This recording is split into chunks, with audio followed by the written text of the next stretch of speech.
Good evening, everyone. My name is Marianne Govea, and I'm the founder and executive director of Eric's House. Eric's House is a nonprofit organization located in Phoenix, and we specialize in providing integrative grief care for people who have suddenly lost someone they love. And we specialize in support for suicide loss and substance-related loss. We recently had the opportunity to interview Dr. Alan Wolfelt.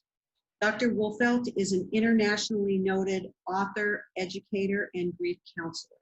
He serves as the director at the Center for Loss and Life Transition in Fort Collins, where I received training from him. And he's also on the faculty at the University of Colorado Medical School's Department of Family Medicine. He has dedicated his life to helping people mourn well so that they can live and love well. He has written over 80 books, helping people understand and process a variety of losses, the loss of a child, loss of a spouse, loss of a parent, and relevant to our work in Eric's House, suicide and overdose losses. So I'd like to introduce you to Dr. Alan Wolfelt. The invitation to join you this evening. It's an honor. My life changed dramatically during my teen years. I actually had hoped to be an architect, always had an interest in architecture, even as a young child, but this is really, as I reflect on it, a calling for me. At 14, I had a good friend die of leukemia. It was Phil, and shortly after his death, people said things to me that I found inappropriate, like, well, you're young, you'll have other best friends, and so forth. The following year, my two grandmothers died. I always say one good one, one not so good one, by the way. It's a separate seminar. And again, people approached me and said things like, well, you had to know they were going to die, they were old. And I thought, is that the way we as humans relate to each other? And I discovered that sadly enough, it often was, that people would buck each other up, carry on, keep your chin up, keep busy. So at 16, I wrote a mission statement and sat down with my very caring dad, who was a lay leader in our faith community and just a kind of person that modeled for me having the heart of a caregiver. And I said, Dad, I want to have a center for loss, hopefully in the foothills of Colorado, where I am this evening. And that dream came true. I wrote my first book, Marianne, at 19, about the needs of children, not knowing that people would really privilege me with the opportunity to be invited to go out and speak all over North America about advocating for what are often forgotten mourners, children and teens. Yeah. That just, I wanted to get my formal education, which I did. And then as soon as I was done with my doctorate, I left the Mayo Clinic up in Rochester, Minnesota. I bought some ground in Colorado and built my lovely Center for Loss. I think it's lovely anyway, where children, adults, and families for the last almost 40 years now have come. As you said, if we can help them mourn well, they go on to live well, and they love well. So that's, just thanks for asking. That's a little piece of, I guess, related to my why. Why do I do what I do? I think if we as a society can mourn well, that we can live well and we can love well. Yeah. Well, that takes us to our topic for tonight, the 6 needs of mourning. And you refer to this as a to-do list. It acknowledges that everyone grieves differently. We're all on different journeys. Our grief is unique to us. But you suggest that there are some steps that we can take slowly, perhaps, and over a period of time that allows us to live our lives again with meaning and purpose and with joy and happiness again. And so perhaps you can talk to us about the 6 needs. More than happy to.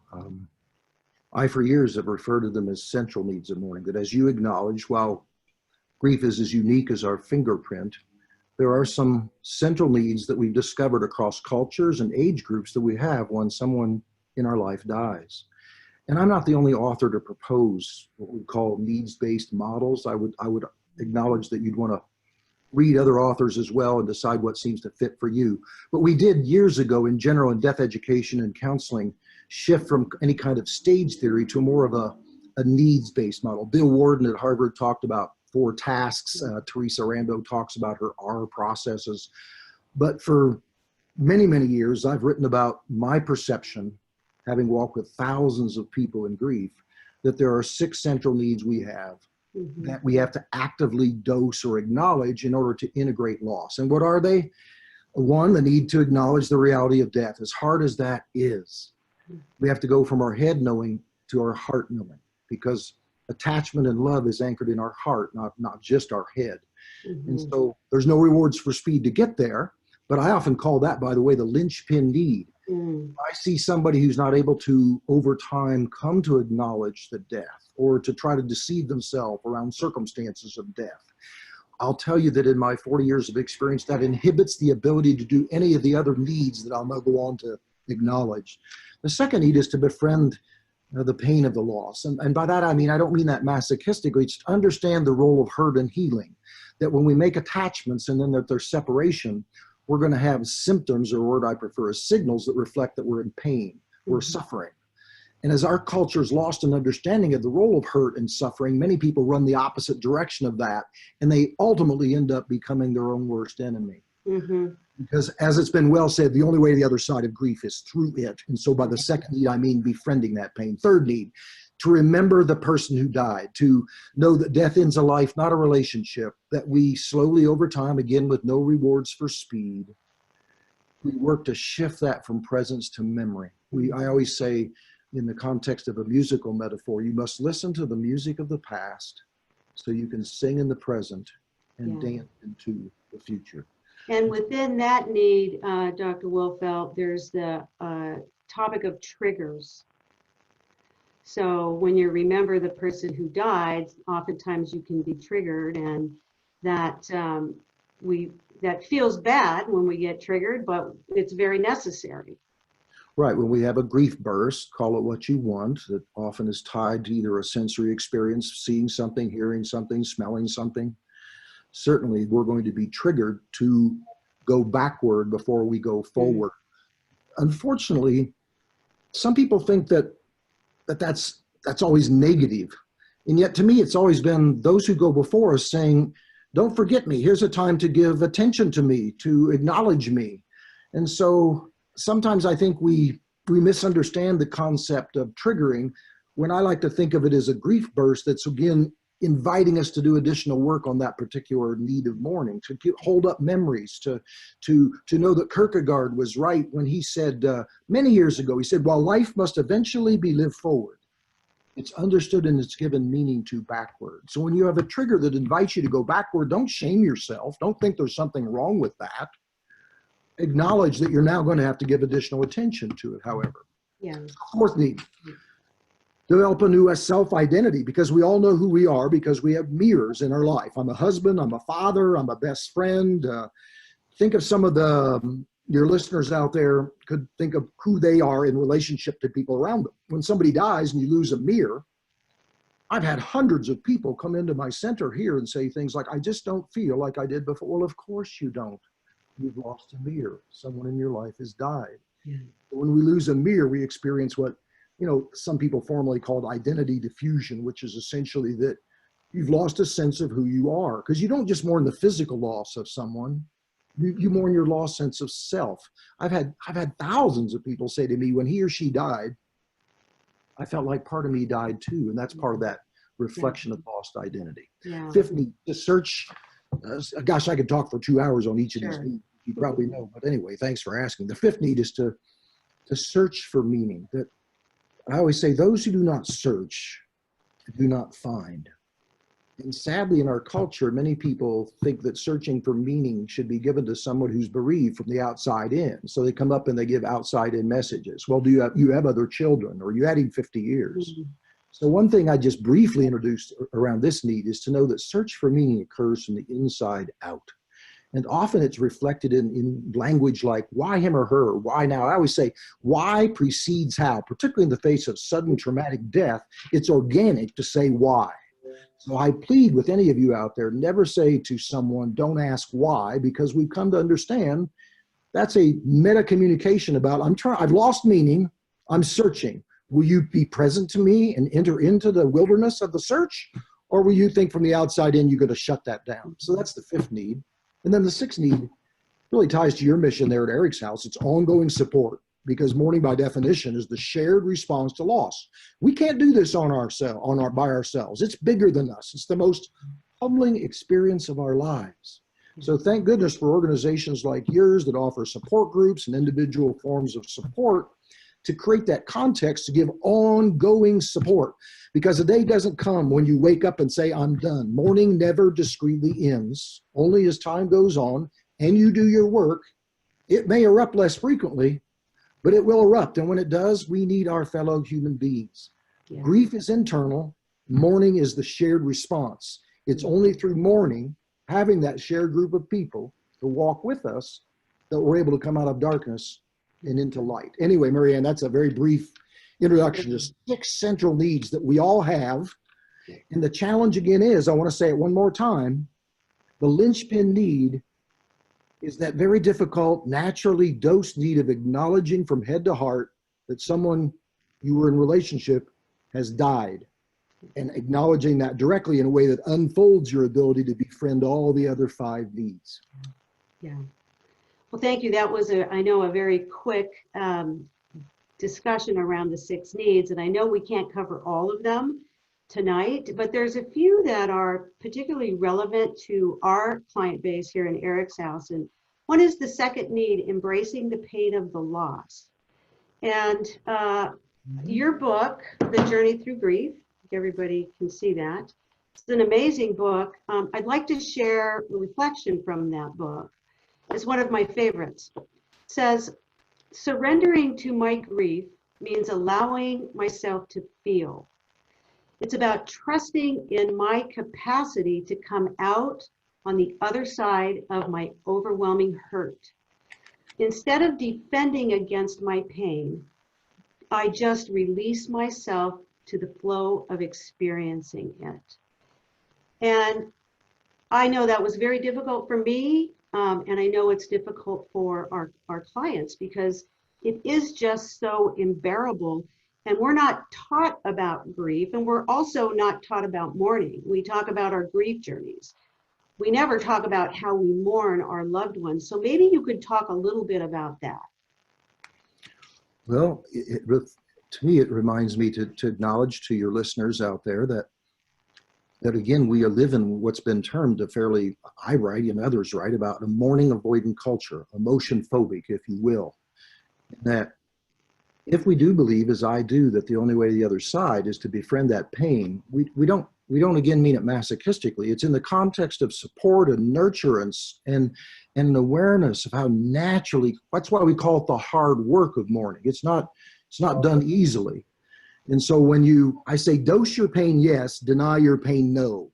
And I emphasize that because some people will think they should run the opposite direction. You could actually take all 6 needs. We could build a case where many people come into our center for loss, and I'm sure you'll witness this at Eric's house, and through no fault of their own, and that's important to acknowledge, they've somehow internalized this mourning avoidant interject in our culture that says, I should run from my pain.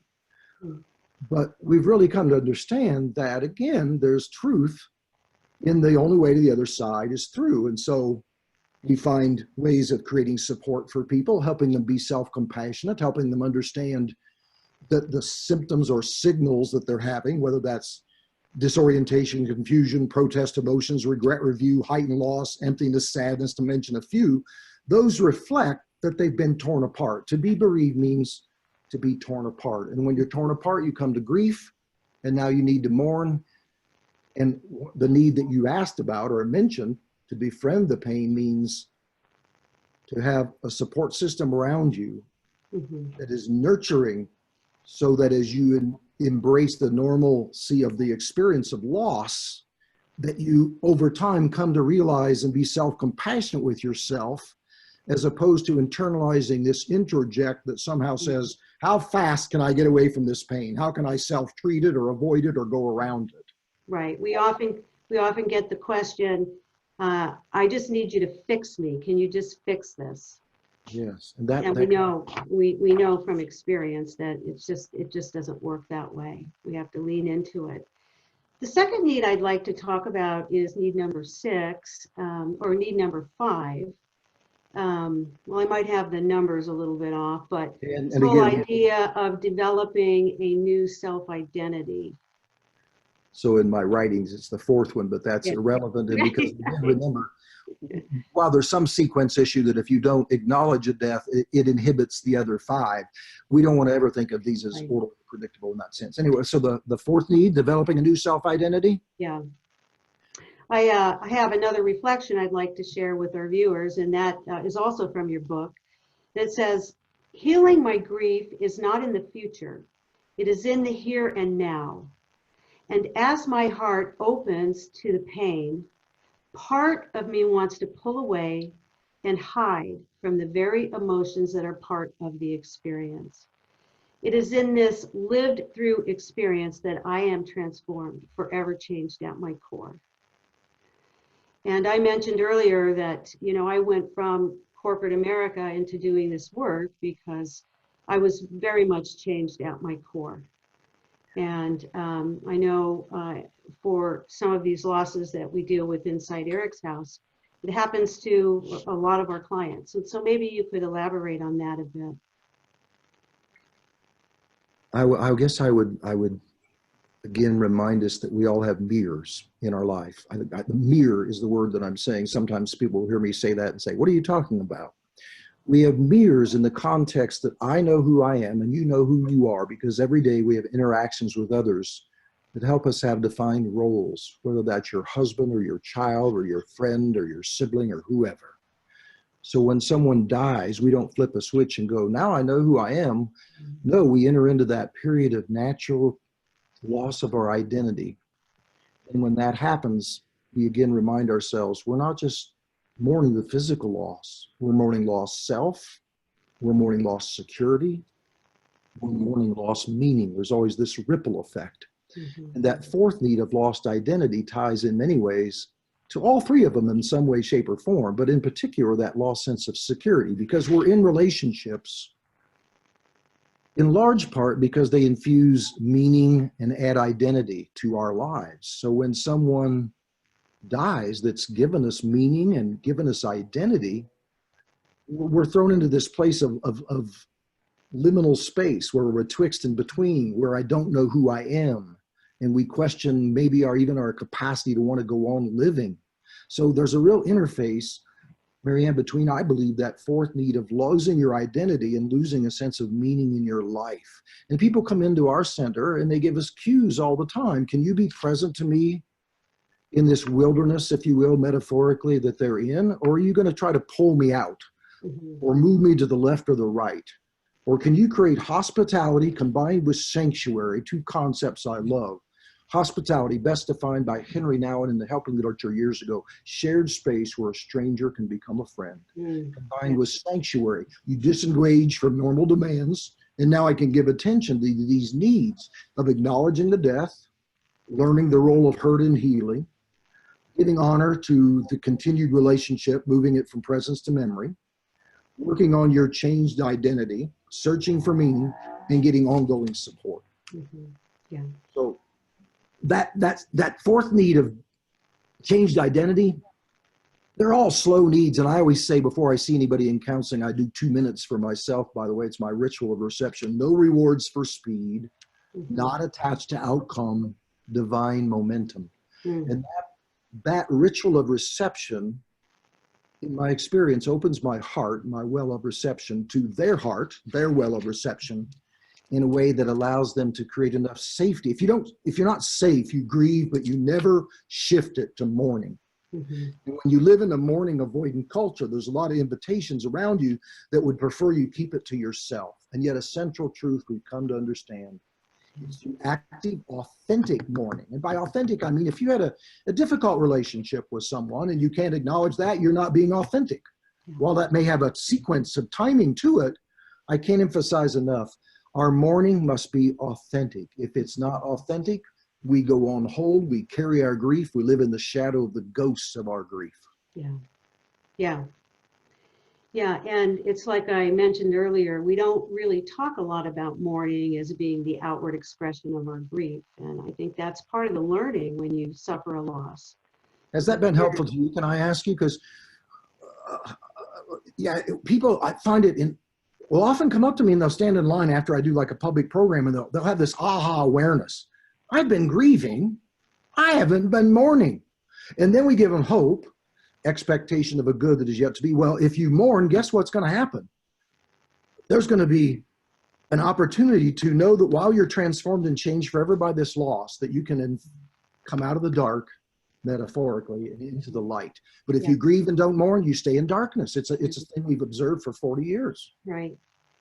Back to your mission of helping people mourn well so they can live and love well. Absolutely. Beautiful. Yeah. Well, I'd like to just segue into just some open questions related to the 6 needs.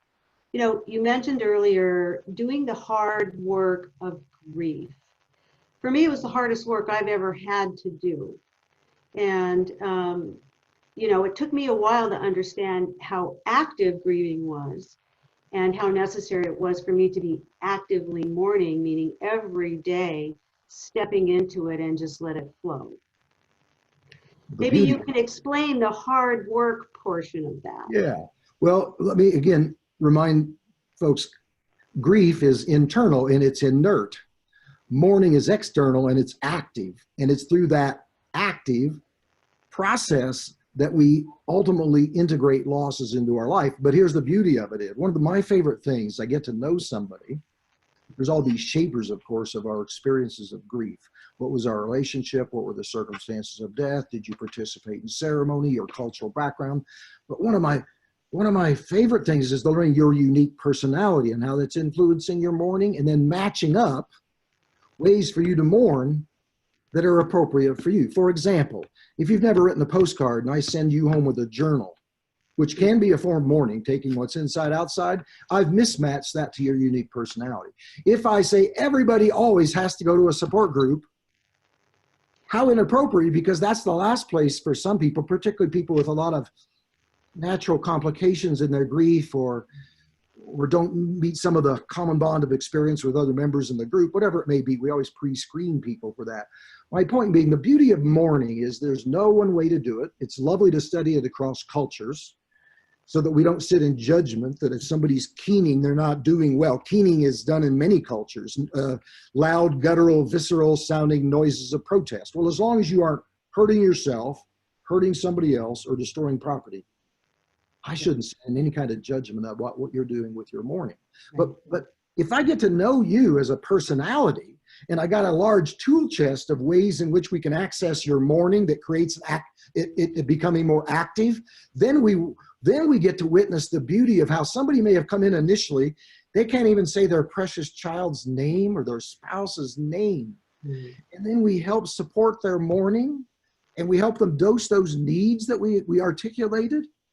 And that person will often come to me and say, well, I may not be ready yet, but could I take one of your trainings and learn how to support others? Just like witnessing you and watching you evolve over the time, participating in our trainings and then living out your mission and helping others. What a beautiful thing. Yes, if we actively mourn, we're transformed, we change. We don't resolve grief. That denotes we're returning to some old normal, but we integrate it, we reconcile it. So those are some thoughts. And again, I'm going to say it one more time. Yeah. Any caregiver out there listening, let the person teach you ways in which they'll feel safe to mourn.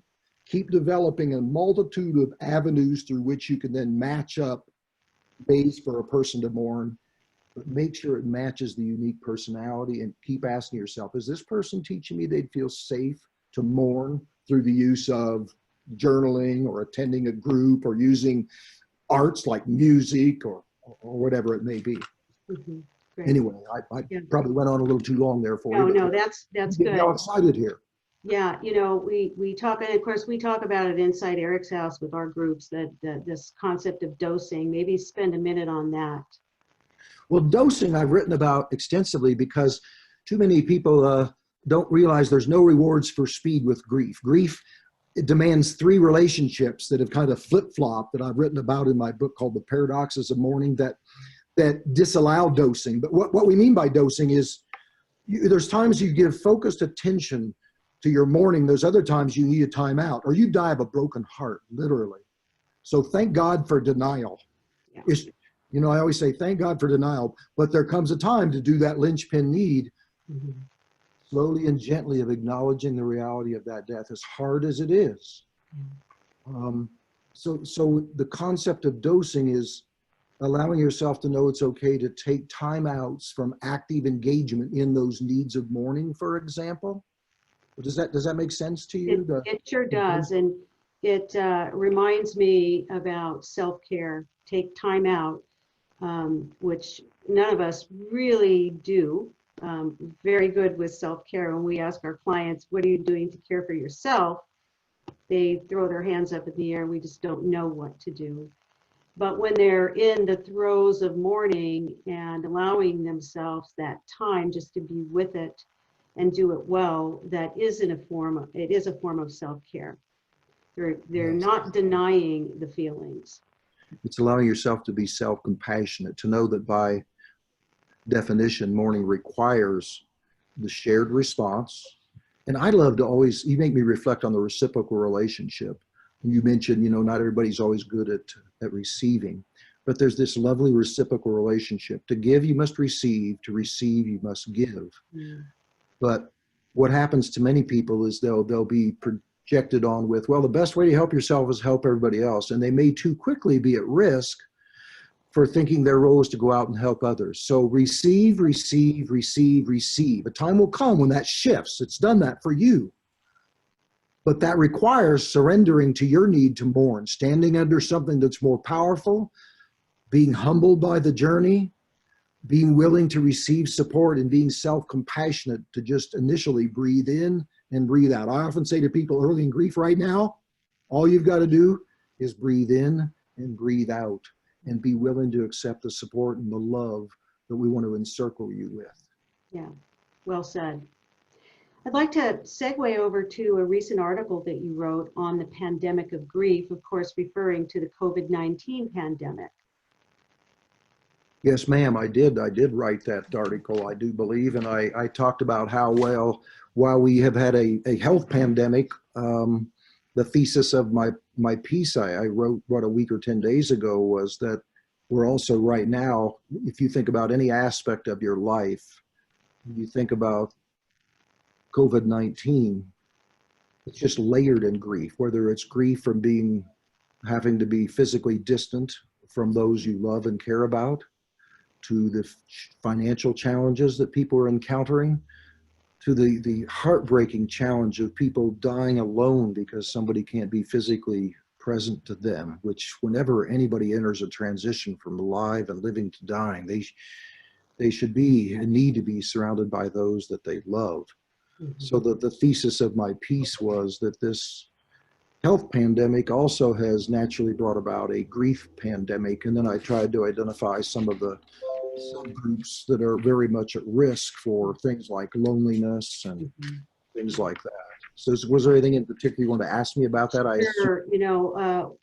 With our people, we're already feeling hopeless and isolated and afraid of what the future may hold. And then we're thrown into lockdowns and quarantines. What do you suggest for people to not allow themselves to get caught up in those feelings and try to stay positive in light of what our current situation is? Yeah, well, C.S. Lewis said it beautifully. I did not know that grief felt so much like fear. Mm-hmm. So now you have people prior to this pandemic who are attempting to mourn life losses, where this naturally calls out for additional catch-up mourning. Mm-hmm. So it's to give attention to how that naturally invites you into a need to get additional support, to not isolate yourself, that even those limitations right now through physical distancing, to stay in touch with your support systems. Mm-hmm. I love how you're doing some outreach through Eric's House, the people that you serve there. You're not just saying, well, call us if you want us. You know that these are people who've had significant losses in their life. They're already feeling alone, as you said. We already have a general epidemic of loneliness. I spoke to that in my piece in our culture. And now this pandemic on top of it, where we're isolated from each other, it just layers that. Yeah. So in terms of what to do, stay in touch with your support systems. Those caregivers out there, outreach to people you know who are at risk of that heightened sense of being isolated, because when people get over-exiled and they're in grief, it can be such an overwhelming experience of loneliness, because you're already feeling that fear, that loss, all these symptoms of your grief, whether it's, as I said, disorganization, protest emotions, heightened loss and loneliness, fear, the list goes on. Grief is a constellation of all these thoughts. And now you're in an isolated position, lacking a social context. All those symptoms naturally come to the surface, but you may feel alone. So we have to, as fellow humans, know that because you're having a proper sorrow of the soul, a term that Thomas Kempis said years ago, part of being human is to know part of life will involve times, if you live very long at all, when you experience proper sorrows of the soul. Yeah. And tonight, just talking to you makes me think of how right now we as a society and as a world are experiencing a proper sorrow related to the pandemic. So those are a few just general thoughts. I have specific subgroups I've identified in that article who are at risk, and then I give some practical tips on what we can do to try to assist them. If that's something anybody would like to access, we can make that article available to them. Great, we can make it available. I have one last question, and then I'd like to open it up for questions from our viewers. In this state of being locked down, we're seeing, anxieties, much higher anxieties than they would normally have. And I always get asked, what do we do about our anxiety or our panic attack? Well, again, Go ahead. let's remind ourselves, again, leading into what we might want to do with that grief naturally invites anxiety and fear. I mean, that would be unusual if it didn't. That's why I love in the classic book, A Grief Observed, C.S. Lewis opened with that quote, "I did not know that grief felt so much like fear." And there's a general principle: if you have anxiety and fear and you don't befriend or acknowledge it or find someone to share it with again outwardly, what happens? It becomes bigger and bigger. So one thing to do, if you have some anxiety going on, fear, make sure you find someone you trust that you can share with, who's not going to bring judgment to that. But then find practical things you can do to help you kind of counter, if you will, that fear becoming a panic attack. Or if it does a panic attack, make sure you go in and get help, because that's often symptomatic of a need to go backward and give attention to losses that you've encountered along life's path. But in my new little book on loss overload, I talk about real practical things that you can do that relate to helping soothe your soul related to anxiety. And those are as practical as deep breathing techniques, carrying a touchstone object so that when you have like a grief burst, anchoring yourself, having an affirmation to go to affirm yourself.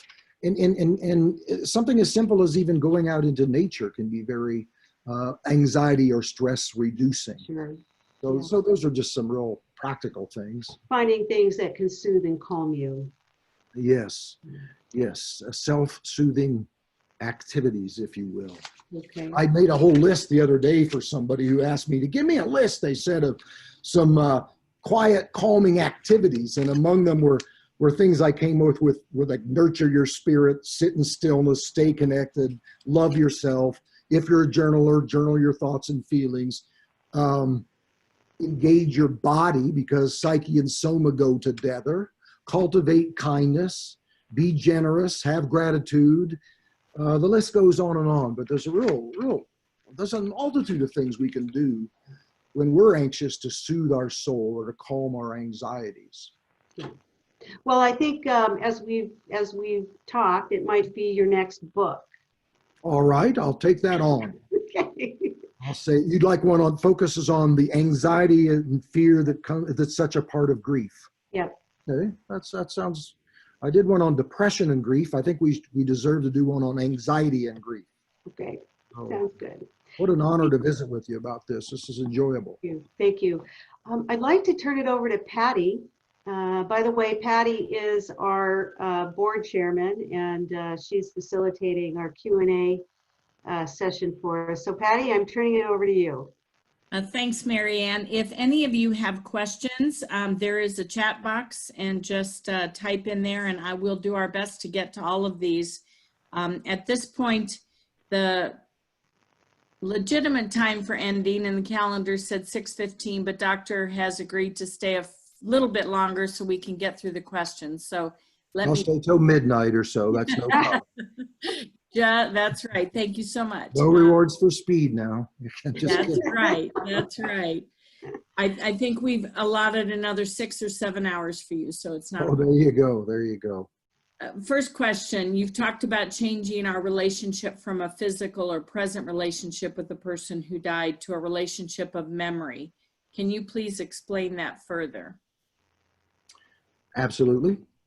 Well, death ends a life, not a relationship. And so we have to give honor through tangible ways of acknowledging that while someone died, they lived. So you can do that through things like making sure historically, for example, we always had more pictures up after somebody died than when they were alive.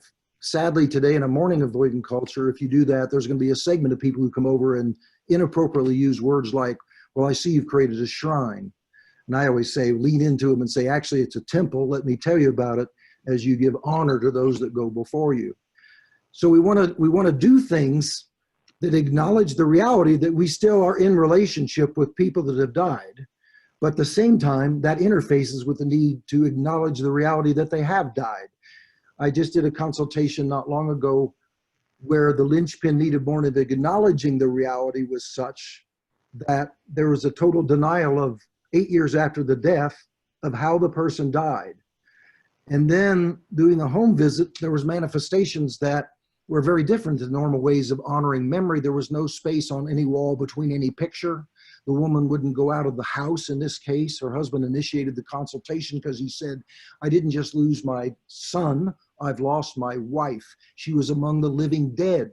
And she wasn't shifting from presence to memory. She was waiting for him to come through the door. So I'd also add there's often a relationship between that need to acknowledge the death and your ability to make that shift. And we don't look at only one behavior, we look at a constellation of behaviors that might indicate that you're teaching me non-verbally even that you're not able to acknowledge the death, and that's inhibiting all the other needs of mourning. But please find ways to give testimony to those that go before you, whether that's through, I have my dad's 1945 Bulova watch. I've got a picture of him in my living room. I have ways of giving honor to the fact that even though somebody died, I'm in part who I am because they've been in my life, and now I want to give honor to that. Mm-hmm. Yeah. A great example of that, by the way, the other day was a lady said, well, I get up every morning and I say out loud to my husband of over 58 years, I talk to him out loud. And several of her friends said, well, why do you do that? He's dead. And she goes, well, I'd like to think he'd be a little upset if I just talking to him because he died. And this woman is healthy and integrated and she's acknowledged as dead, but she's giving honor to her husband and starts her day, good morning, and looks at his picture and welcomes him to the day. There's nothing wrong with that.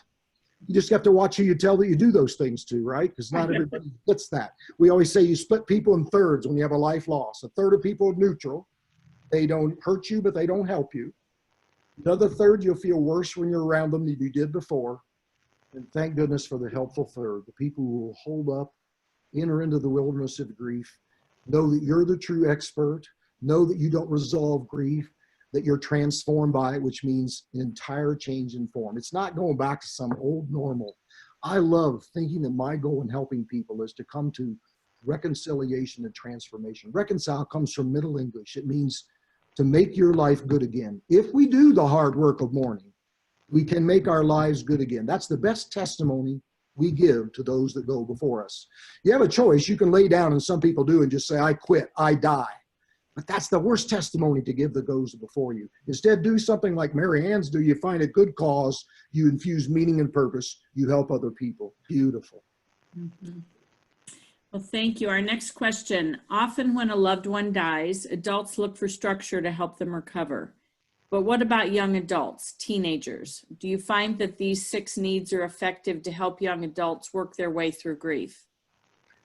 Yes, those apply to children, teens, and adults. However, there are special needs.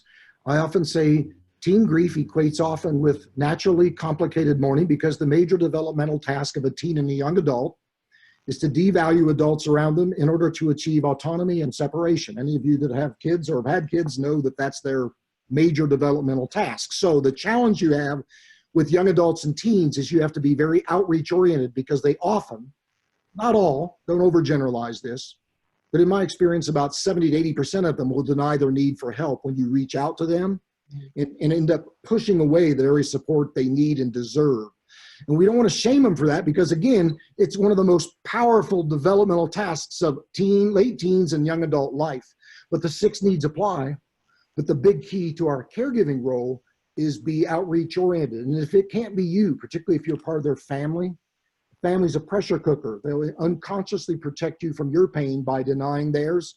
So make sure they have at least one significant adult in their world that they feel safe enough with to do aspects of mourning. But know, again, they're going to do it in doses, and that you can't let them off the hook and say, okay, well, I've heard that if somebody doesn't want help, they're not going to get it.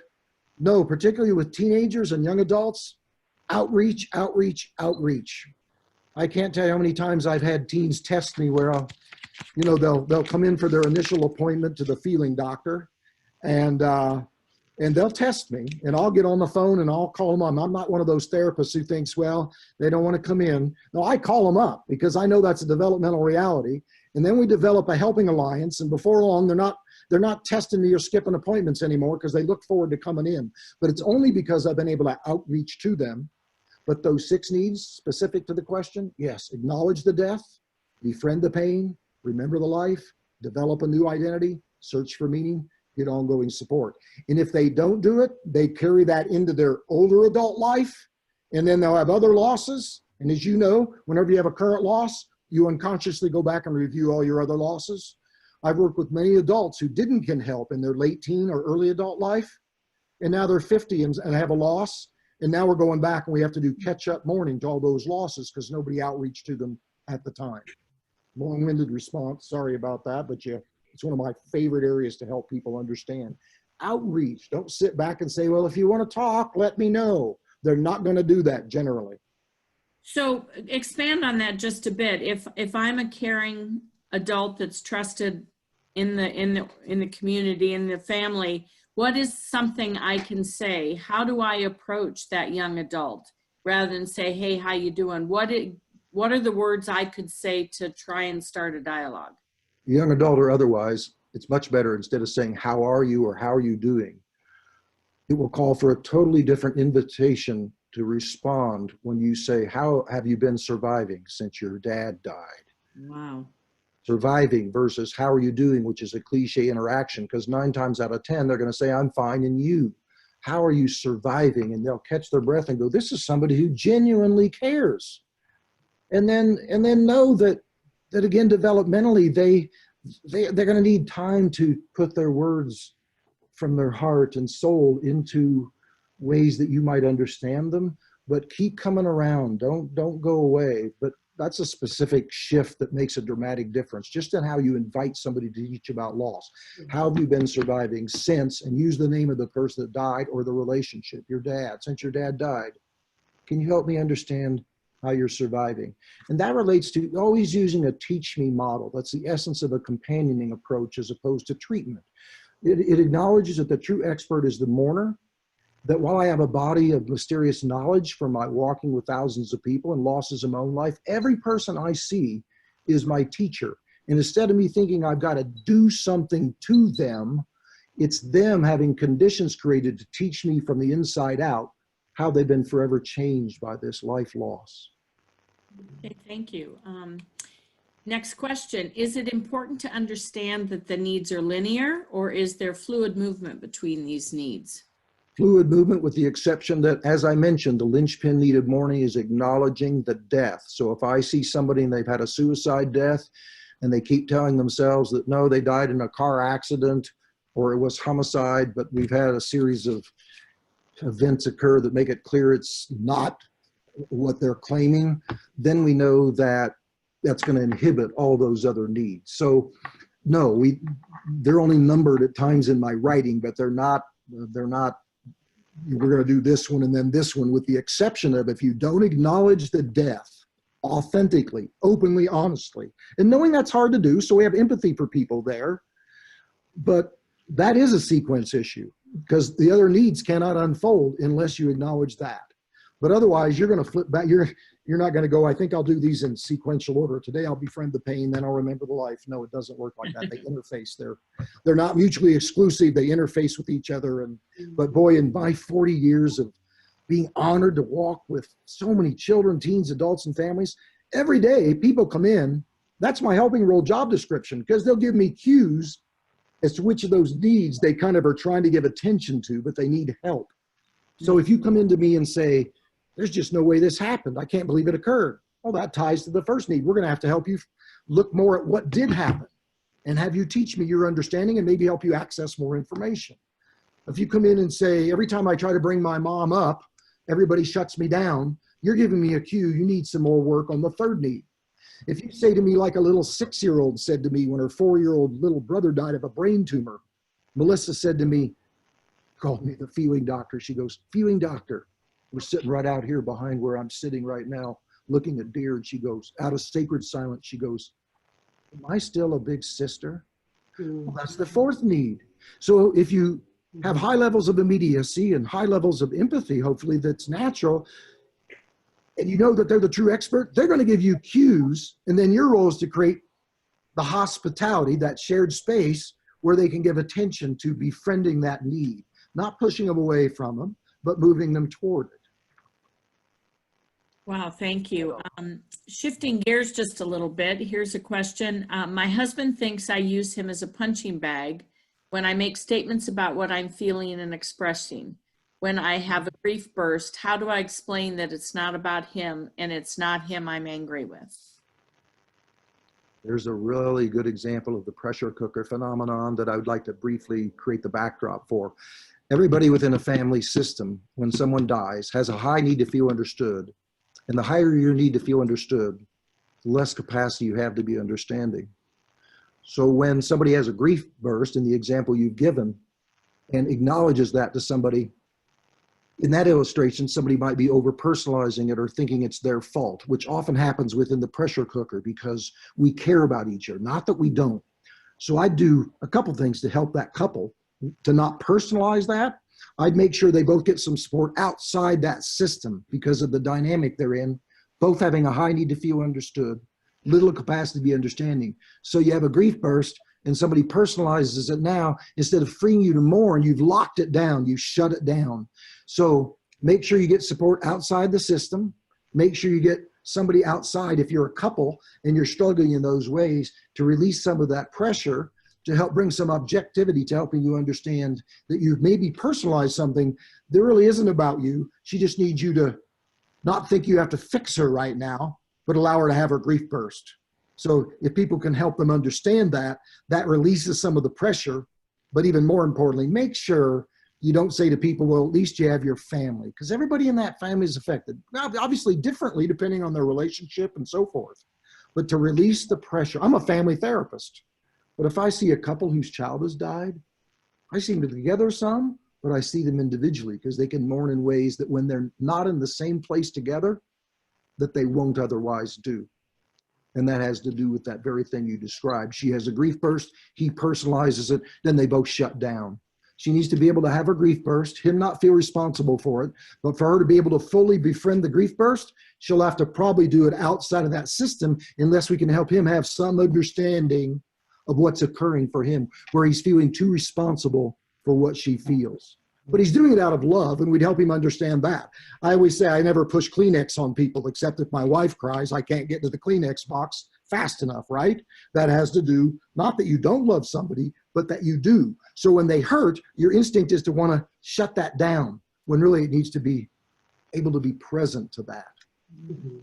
That's just a little introduction to that concept, yeah.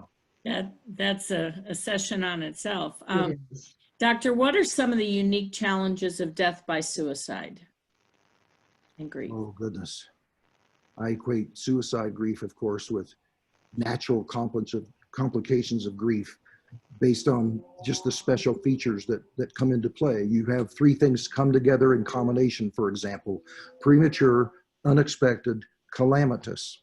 Premature in the sense that we hope people live their lifespan out, but now no matter what age, when someone dies by suicide, death by just another name, by the way, never use the word commit, thank you.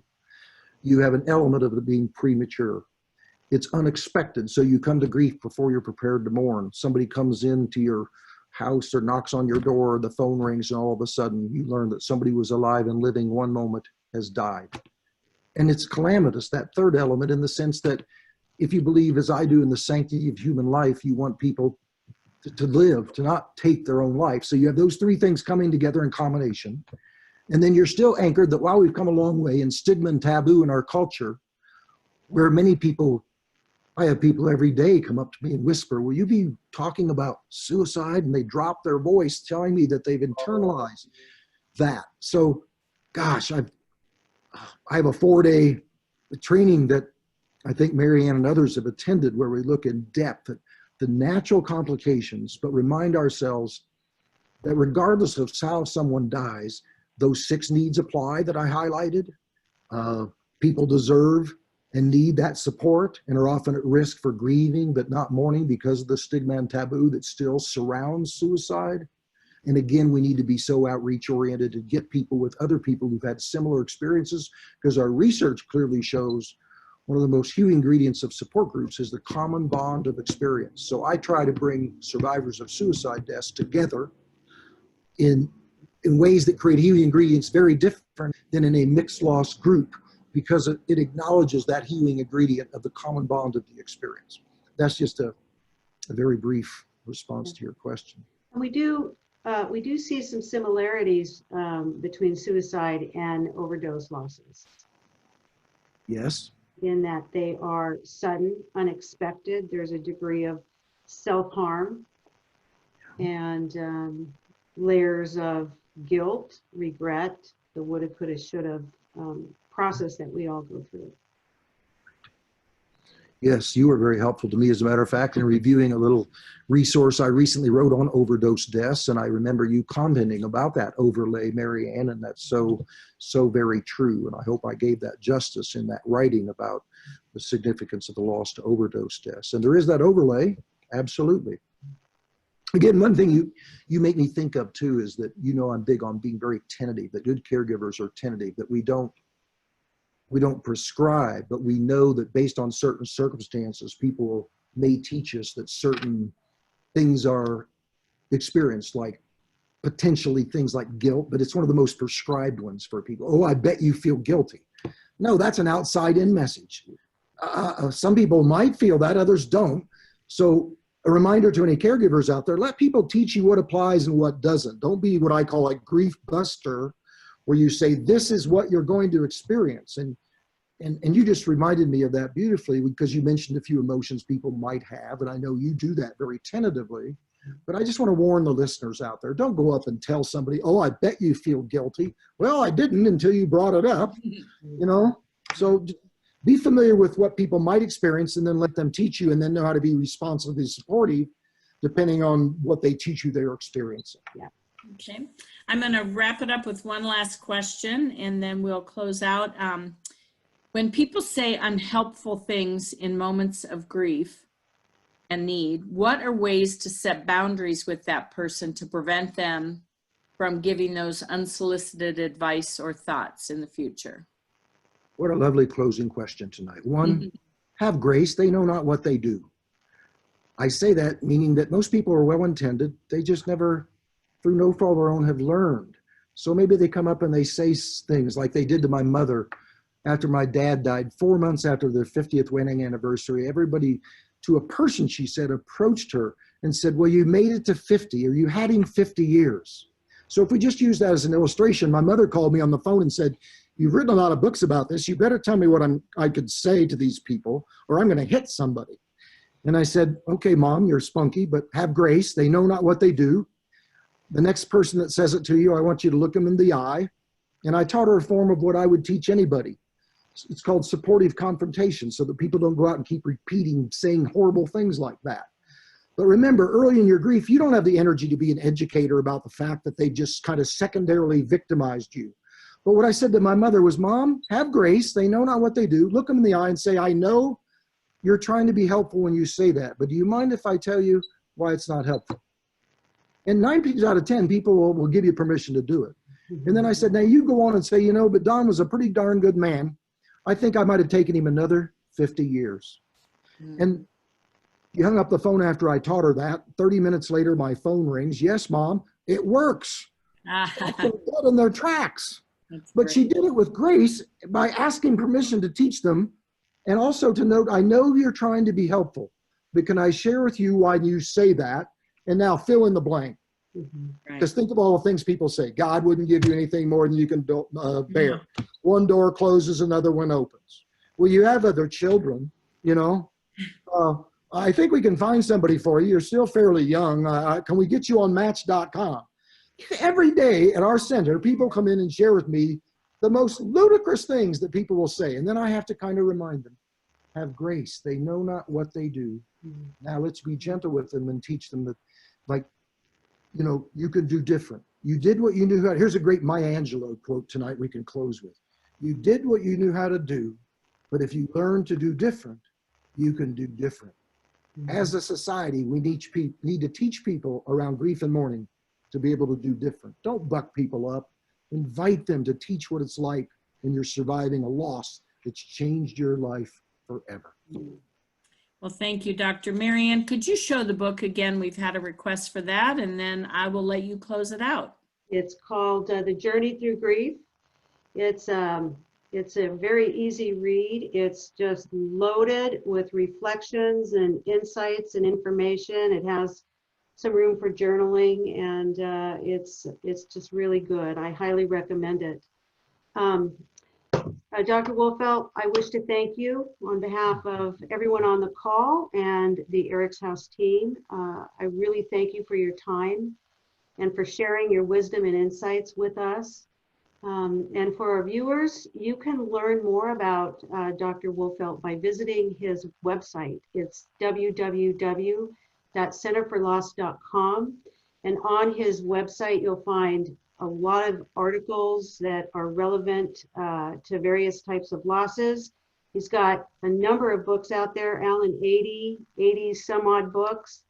They're all very good reads, and he's got a list of training if any of you are interested in taking some of his trainings. For me, they helped me address my own grief, but also gave me the tools and confidence that I needed to be able to go forward and help others as well. So we thank you. We hope to see you again in Scottsdale. Oh, absolutely. Thank you so much, and wish you so well with Eric's House. What a tribute to your precious son. And I can't thank you enough for just giving me a little time to talk with the listeners about my passion for grief. And I wish you well with your mission, and I hope to stay connected to that and be supportive in any way I can. And thank all the folks for listening in tonight. Yes, the capacity to love, it requires the necessity to mourn. But if we go on to mourn well, we can live well and we can love well. Thanks for having me. Okay, thank you. Thank you, Doctor.